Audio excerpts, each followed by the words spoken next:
Caleb, James is somebody you faced before. Tell us about the preparation and how it changes when you've already fought somebody. You know, we've had 4 months to prepare for it. Basically, I knew it was going to be a rematch with him straight away after the first fight. And normally I get 6 to 8 weeks to prepare. This time I had 4 months, so it was a really drawn-out, specific training camp, and unlike any I've ever had. So we were able to really concentrate on gaining strength, having my conditioning at its peak. Focusing specifically on him, whereas to not, you know, sometimes my opponent switches, sometimes I don't know who I'm fighting till the last minute. So everything has been really specific. It's been a fantastic training camp. So you've faced guys at the top level for a while now. Did you finally break through and prove to everybody that you belong here at this caliber, and what this sort of was a manifestation of what you knew was there all along? Yeah, I mean, I like to think so.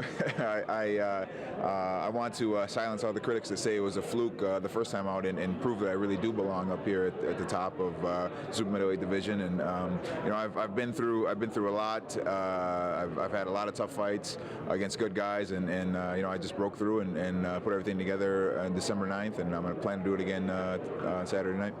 You know, James mentions his shoulder at times and says that he didn't fight well, and that's why he lost. To be honest, I don't think a lot of super middleweights could have beat you that night. Do you think that it's going to take another performance like that? You know, I'm ready to fight the best James DeGale, and the way I'm feeling, I'm going to put on a better performance. You know, and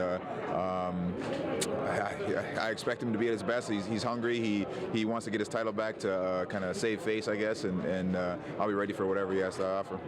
James, press conference over. Fight's in 2 days. You're in fight mode now. You ready to go? Yeah, man, ready to go. It's been a long camp. It's been a frustrating camp. I've had a grey cloud above my head the past couple of months, but I'm raring to go now, and I can't wait. And please believe me, on Saturday I'll become a 2-time world champion. So this is the first camp in a while that you've gone through where you did come off a loss. Yeah. What was that like? How did that change your mindset and training camp? Oh man, I was depressed, but it's turned me into a beast.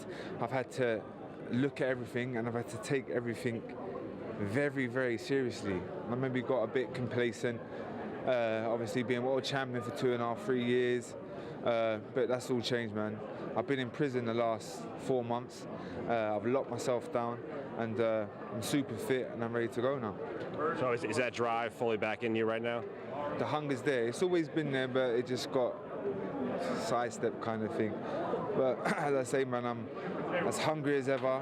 The desire is still there. And yes, Saturday night should be a good night.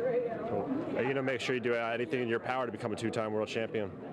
Listen, this performance has to be dominant, has to be a standout performance, otherwise people won't take me seriously no more. I've had a fantastic couple years being world champion.